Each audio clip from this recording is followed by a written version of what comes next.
اعوذ باللہ من الشیطان الرجیم بسم اللہ الرحمن ان المسلمین والمسلمات، یقیناً مسلمان مرد اور مسلمان عورتیں، یعنی اطاعت کر لینے والی سر تسلیم قلب کرنے والے مرد اور عورتیں، والمومنین والمومنات، اور مومن مرد اور مومن عورتیں، والقانتین والقانتات، اور فرما بردار مرد اور فرما بردار عورتیں، والصادقین والصادقات، اور راست باز مرد اور راست باز عورتیں، صدق قول بھی، صدق مقال اور صدق عمل، صدق کردار، والصابرین والصابرات، اور صبر کرنے والے مرد اور صبر کرنے والی عورتیں، والخاشعین والخاشعات، اور اللہ کے سامنے جھکے رہنے والے مرد اور جھکے رہنے والی عورتیں،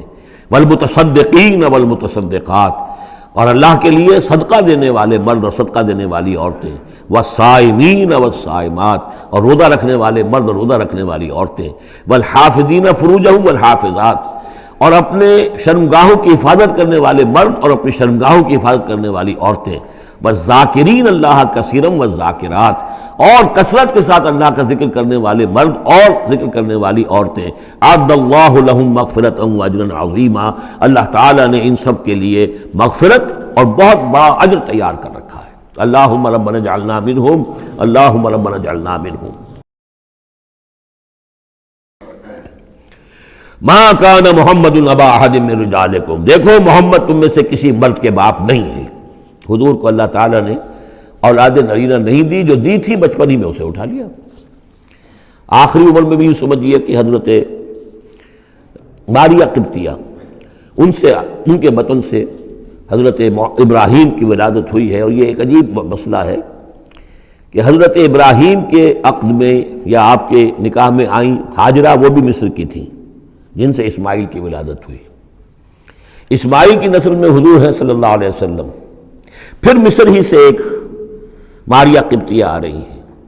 اور ان کے بطن سے جو بیٹا ہوا اس کا نام حضور نے ابراہیم رکھا،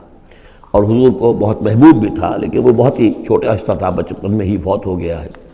اور حضور کو اس کا افسوس بھی ہوا۔ یا ابراہیم و انا لفراقک محزونون، یا ابراہیم ہم تمہاری جدائی سے بڑے محزون ہیں، ہمیں رنج ہے۔ بہرحال ما کان محمد ابا احد من رجالکم، تمہارے مردوں میں سے کسی کے باپ نہیں ہے۔ یہ زید ابن حارثہ کے باپ نہیں ہے۔ زید ابن حارثہ منہ بولا بیٹا تھا، اب جب کہ ہم نے حکم نازل کر دیا ہے اب وہ سارا سلسلہ منقطع ہو گیا۔ ولیکن رسول اللہ و خاتم النبیین، بلکہ یہ اللہ کے رسول ہیں اور نبیوں کی مہر ہیں۔ اب نبوت ختم ہو رہی ہے ان پر، اب کوئی نبی آنے والا نہیں، لہذا جتنی بھی رسومات جاہلیت کی تھیں اگر ان کے ذریعے سے وہ ختم نہ ہو تو پھر کس کے ذریعے سے ختم ہوگی؟ یہ ہے اس میں جو دلیل مضمر ہے کہ یہ جو کڑوا گھونٹ ہے محمد صلی اللہ علیہ وسلم تو آپ کو کرنا ہی تھا، اس لیے کہ یہ جاہلانہ رسمیں جو ہیں اگر آپ اس کے اندر یہ اقدام نہ کرتے اور آپ نے اپنے منہ بولے بیٹے کی بیوی سے اگر شادی نہ کی ہوتی تو یہ رسم ختم نہیں ہو سکتی تھی، اور یہی بات بتائی جا رہی ہے لوگوں کو، ما کان محمد ابا احد من رجالکم ولکن رسول اللہ و خاتم النبیین، وہ تو اللہ کے رسول ہیں اور خاتم النبیین۔ اب اس میں ایک بڑا باریک نقطہ ہے، وہ نوٹ کر لیجئے، رسالت حضور کی دائم و قائم ہے، چل رہی ہے ابھی تک۔ فرق صرف یہ ہے کہ اس وقت تک براہ راست آپ بنفس نفیس اپنی رسالت کے فرائض ادا کر رہے تھے، اب بائی پروکسی ہے، اب امت کے ذریعے سے ہے، جو بھی آپ کے امتی ہیں، جو بھی دین کے خادم ہیں، جو بھی قرآن کے پیغام کو پہنچا رہے ہیں، جہاں تک پہنچا رہے ہیں وہ رسالت محمدی کا پیغام پہنچ رہا ہے، رسالت محمد کی ہے صلی اللہ علیہ وسلم۔ جیسے کہ ہم نے سورہ انعام میں آیت پڑھی تھی، اوحی الی ھذا القرآن لانذرکم بہ ومن بلغ، اے نبی ان سے کہہ دیجئے یہ قرآن مجھ پر وحی کیا گیا ہے تاکہ اس کے ذریعے سے میں تمہیں بھی خبردار کر دوں اور جسے بھی یہ قرآن پہنچ جائے۔ اسی لیے امت کو آپ ہدایت دے کر گئے تھے، فَلْيُبَلِّغِ الشَّاهِدُ الْغَائِبَ، اب یہ تمہارا کام ہے اس قرآن کی تبلیغ کرو اور پہنچاؤ، جو بھی یہاں نہیں ہے ان تک پہنچاؤ۔ تو گویا کہ رسالت محمدی ختم نہیں ہوئی ہے، رسالت محمدی تو چل رہی ہے،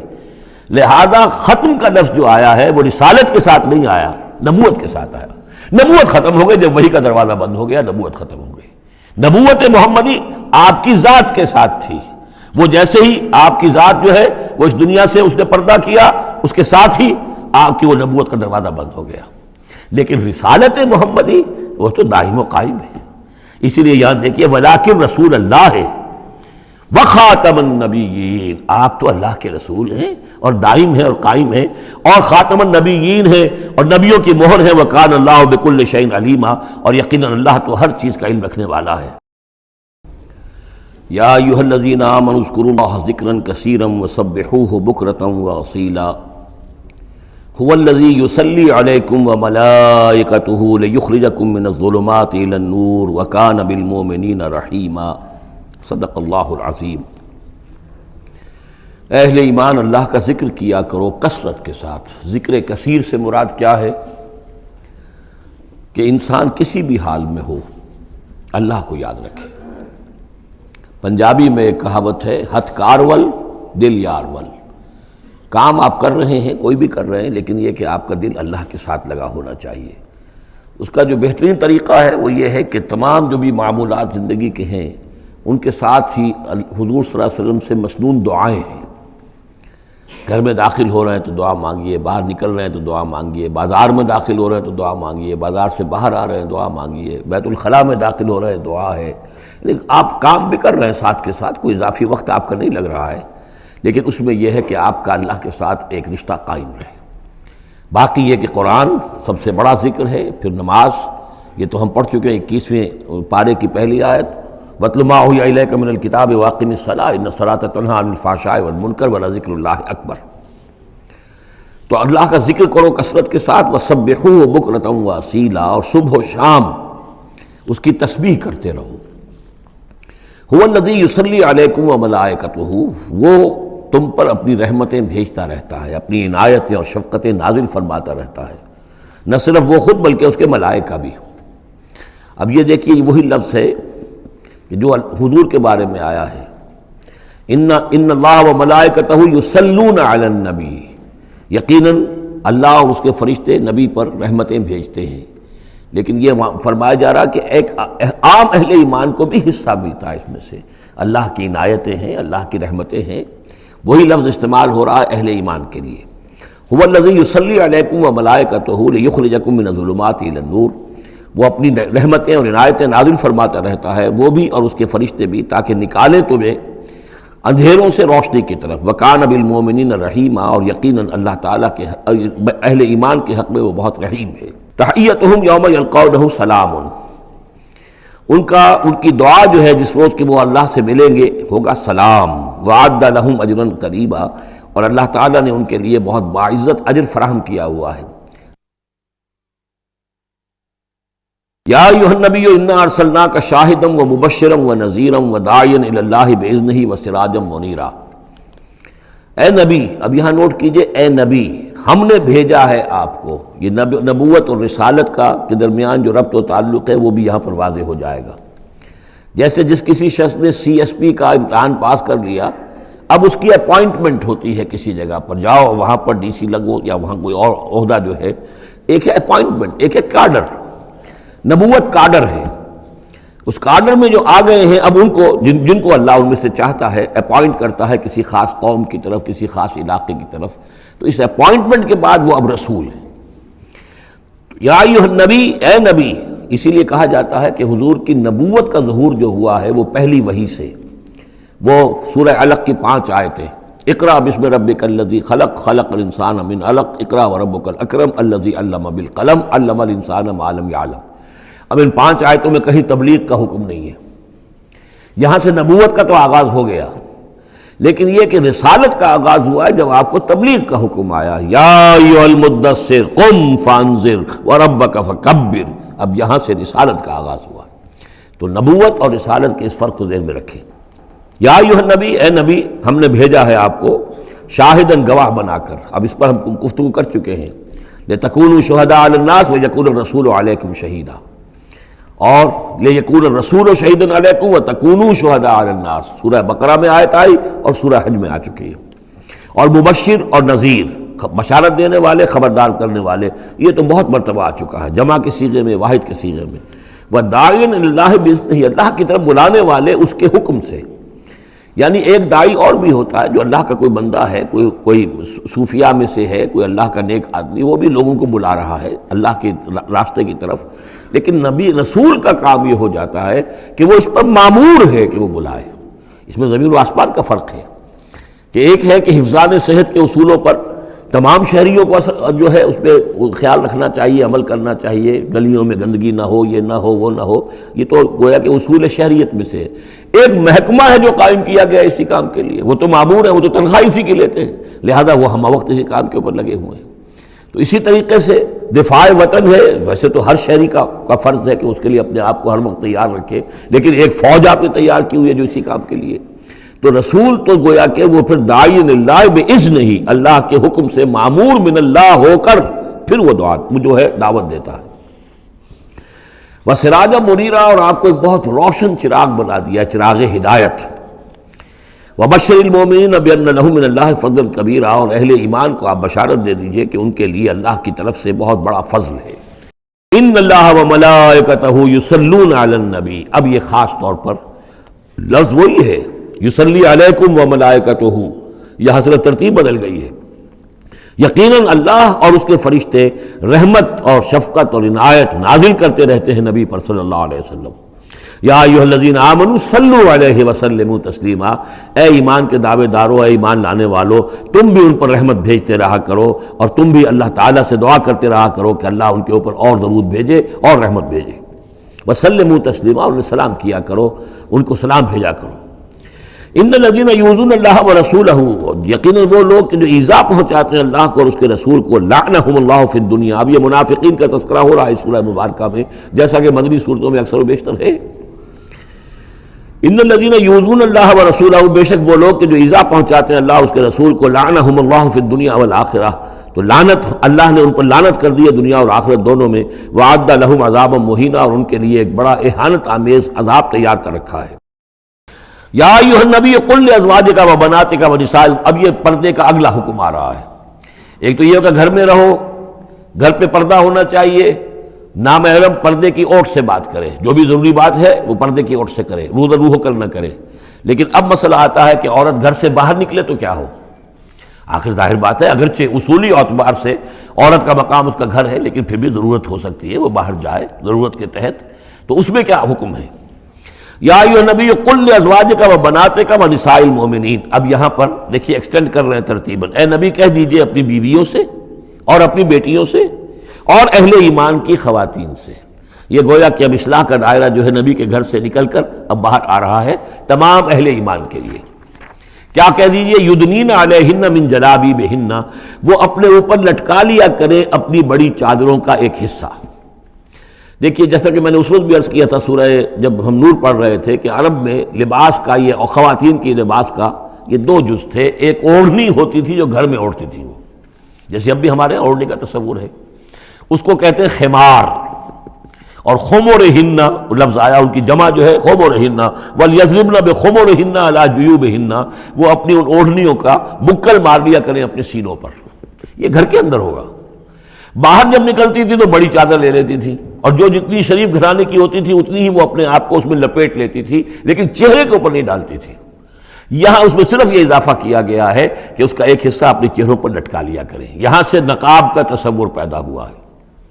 جو ہمارے ہاں بعض جگہ پر جو ہے خاص طور پہ فرنٹیئر کے علاقے میں اب بھی ہے، وہ چادر لیتی ہیں خواتین، لیکن چادر کا جو حصہ ہے وہ ان کے چہرے کے آگے آیا ہوا ہوتا ہے، یا یہ کہ کسی طریقے سے بس صرف ایک آنکھ کھول کر، خاص طور پر ایران کے اندر اس کا بڑا رواج ہے، ان کو میں نے دیکھا ہے کہ یہ جو ہے اس قدر ایک چادر میں، بڑی چادر میں لپٹی ہوئی ہوتی ہیں دیہاتی خواتین۔ شہروں کے اندر تو نقشہ ذرا کچھ مختلف ہے، اب وہاں پہ چونکہ یہ بات تقریباً انہوں نے طے کر دیا کہ چہرے کا پردہ نہیں ہے، حالانکہ یہ غلط ہے، قرآن میں چہرے کا پردہ ہے۔ اس حوالے سے وہ جو کہا گیا کہ پردے کی اور سے ان سے بات کی جائے یا مانگا جائے، تو آخری اس کا مطلب یہ کہ چہرہ ہی تو ہے نا جس کو روکا جا رہا ہے، باقی گھر میں جو ازواج مطہرات بغیر لباس کے تو نہیں تھی معاذ اللہ، لیکن یہ کہ چہرے ہی کے پردے کے لیے کہا ہے کہ فَصَلُوهُنَّ مِن وَرَاءِ حجاب، اور حجاب کا لفظ چل رہا ہے اسی کے لیے۔ لیکن یہ کہ اب یہ حکم دیا گیا کہ آپ ایک چادر کو، جو چادر لے کے آپ نکلتی ہی ہیں باہر، جو بھی شریف خواتین ہیں، وہ چادر کو ذرا اپنے چہروں کے اوپر لٹکا لیا کریں۔ یہ جلباب کہلاتا تھا، بڑی چادر جو لے کر نکلتے تھے۔ تو ایک ہے خمار، اوڑھنی، جس کی جمع ہے خمرہن، خمر، ایک ہے جلباب، بڑی چادر، جس کی جمع ہے جلابیب، جلابیبہن، وہ اپنی بڑی چادروں کا ایک حصہ اپنے سامنے لٹکا لیا کرے چہرے کے۔ ذالک ادنیٰ ان یعرفن، یہ بہتر ہے اور نزدیک تر ہے اس سے کہ ان کو پہچان لیا جائے کہ یہ شریف گھرانے کی خواتین ہیں، کیونکہ وہاں لونڈیاں باندیاں جو ہوتی تھیں ان کے ہاں وہ رواج نہیں تھا۔ ابھی یہ جو گھر کی خاندانی خواتین ہیں ان کے ساتھ یہ بات شروع کی جا رہی ہے۔ فلا یوزین، تو انہیں کوئی ایذا نہ پہنچائی جائے۔ وکان اللہ غفور الرحیم، اور یقینا اللہ غفور الرحیم ہے۔ یا ایھا الذین آمنوا اتقوا اللہ وقولوا قولا سدیدا، اہل ایمان اللہ کا تقوی اختیار کرو اور بات کرو سیدھی، خاص طور پر یہ گھریلو زندگی کے اندر، چونکہ یہ معاملات ہو رہے ہیں تو یہ کہ گھریلو زندگی میں خاص طور پر انسان جو ہے زبان کا استعمال جو ہے اس میں محتاط رہے۔ یصلح لکم اعمالکم، اللہ تعالیٰ تمہارے سارے اعمال درست کر دے گا۔ ویغفر لکم ذنوبکم، اور اگر کبھی کسی نسیان یا کسی جذبات کے رو میں کوئی غلطی ہو جائے گی تو اللہ تعالیٰ تمہاری خطائیں بخش بھی دے گا۔ وَمَن يُطِعِ اللَّهَ وَرَسُولَهُ فَقَدْ فَازَ فَوْزًا عَظِيمًا، اور جو کوئی بھی اللہ اور اس کے رسول کی اطاعت پر کاربند ہو گیا اس نے تو بہت بڑی کامیابی حاصل کر لی۔ یہ دو آیتیں جو ہیں، یا ایھا الذین آمنوا اتقوا اللہ وقولوا قولا سدیدا یصلح لکم اعمالکم ویغفر لکم ذنوبکم ومن یطع اللہ ورسولہ فقد فاز فوزا عظیما، یہ بھی حضور نے خطبہ نکاح میں شامل کی تھی، جیسے سورہ نساء کی پہلی آیت، یا ایھا الناس اتقوا ربکم الذی خلقکم من نفس واحدۃ وخلق منها زوجها وبث منہما رجالا کثیرا ونساء واتقوا اللہ الذی تساءلون به والارحام ان اللہ کان علیکم رقیبا، ایک وہ آیت، دو یہ، اور ایک آیت سورہ آل عمران کی، یا ایھا الذین آمنوا اتقوا اللہ حق تقاتہ ولا تموتن الا وانتم مسلمون۔ انا عرضنا الامانۃ علی السماوات والارض والجبال، ہم نے امانت کو پیش کیا آسمانوں پر اور زمین پر اور پہاڑوں پر، فابین ان یحملنها، تو ان سب نے انکار کر دیا اس کو اٹھانے سے، واشفقن منها، اور اس سے ڈر گئے، وحملها الانسان، انسان نے اسے اٹھا لیا، انہ کان ظلوما جہولا، یقیناً وہ نادان بھی تھا اور ظالم بھی تھا، یعنی اپنے آپ پر ظلم کیا اتنی بڑی امانت سنبھال کر۔ اب یہ امانت کون سی ہے، اس پر بہت سے اقوال ہیں تفسیری، اب ظاہر بات ہے کہ یہاں ان میں سے کون سا کہ کیا دلیل ہے، کسی کے حق میں کیا دلیل ہے، میں جس کو رد کر رہا ہوں کیوں کر رہا ہوں اس کا موقع نہیں ہے، لیکن میرے نزدیک اور مجھے اس پر جزم ہے، پوری طریقے سے وثوق ہے، اس امانت سے مراد ہے روح۔ یہ عالم امر کی شے ہے، اور لا کر عالم خلق، یہ ہمارا وجود حیوانی جو ہے یہ عالم خلق کی شے ہے، عالم امر کی شے کو بطور امانت عالم خلق کے اس وجود کے اندر امانت کے طور پر رکھا گیا ہے، یہ اللہ کی امانت ہے۔ وَنَفَخْتُ فِيهِ مِن رُوحِي، اپنی روح میں سے پھونک دو تمہارے اندر، تو یہ ہے امانت، بہت عظیم امانت ہے۔ عالم امر میں آپ کو بتا چکا ہوں صرف فرشتے اور ارواح انسانیہ، یہ عالم امر کی چیز ہے، انہی کی جو کمیونیکیشن ہے وہی اس کو بھی امر کہا گیا ہے، عالم امر کی شے ہے۔ باقی جتنے بھی ہیں یہ جنات ہوں یا جو بھی حیوانات ہیں، ہمارا بھی جو جسد حیوانی ہے وہ جو ہے عالم خلق کی شے ہے، اور یہی شے ہے اصل میں وہی جس کی بنا پر کہ انسان مسجود ملائک بنا ہے، یہ جو روح ہے اسی کی بنا پر مسجود ملائک ہے، اسی کے بنا پر خلافت ملی ہے، اسی کے بنا پر وحی کا یہ محبت بنا ہے کہ وحی اس کو آ سکتی ہے۔ جنات کے ہاں وحی نہیں ہے، ان میں روح نہیں ہے، وحی نہیں ہے، کوئی نبی جنات میں نہیں بھیجا گیا، بلکہ انسانوں ہی میں جو نبی آئے انہی کی پیروی جو ہے وہ جنات بھی کرتے رہے۔ اور یہ جو روح کے بھوکے جانے سے پہلے یہ کیفیت تھی، وہ تھا ظلوم اور جہول۔ یہ میں سمجھتا ہوں کہ انسان کا جو حیوانی وجود ہے جو میں نے کئی مرتبہ اس سے پہلے بیان کیا، اس میں تو کمزوری ہے۔ خلق الانسان من عجل، خلق الانسان ضعیفا، انسان جو ہے وہ تو اس کی فطرت، اس کی خلقت کے اندر جلدی عجلت پسندی بھی ہے، انسان کمزور پیدا کیا گیا ہے، یہاں ظلوم اور جہول کہا جا رہا ہے۔ اگر تو صرف حیوان انسان ہوتا اور اس میں روح خدا بندی نہ پھونکی گئی ہوتی تو ظلوم اور جہول تھا، لیکن روح خدا بندی پھونکے جانے کے بعد اب صورت وہ نہیں ہے، اسی لیے فرمایا گیا والتین والزیتون وطور سینین وہذا البلد الامین لقد خلقنا الانسان فی احسن تقویم ثم رددناہ اسفل سافلین، ہم نے پیدا کیا انسان کو تو سب سے پہلے پیدا کیا تھا ارواح کی شکل میں، وہ احسن تقویم بلند ترین رتبے کی شے، لیکن پھر اسے لوٹا دیا ہے نچلوں میں سب سے نیچے، یعنی جنات سے بھی نیچے چلا گیا انسان۔ کیوں چلا گیا؟ کہ اس کا یہ جسد حیوانی جو ہے ان سے کم تر ہے، اس میں یہ ڈال دی گئی روح، تو یہ ہے وہ امانت میرے نزدیک، واللہ عالم۔ لِيُعَذِّبَ اللَّهُ الْمُنَافِقِينَ وَالْمُنَافِقَاتِ، اس امانت ہی کا اب یہ ظہور ہوگا، اس کا نتیجہ کیا نکلے گا؟ جو اس امانت کا حق ادا کرے گا اس کے لیے اللہ تعالیٰ کے لیے روح و ریحان و جنت نعیم۔ جو اس امانت میں خیانت کرے گا، اس کا حق ادا نہیں کرے گا، وہ حیوانی بن کر رہ جائے گا،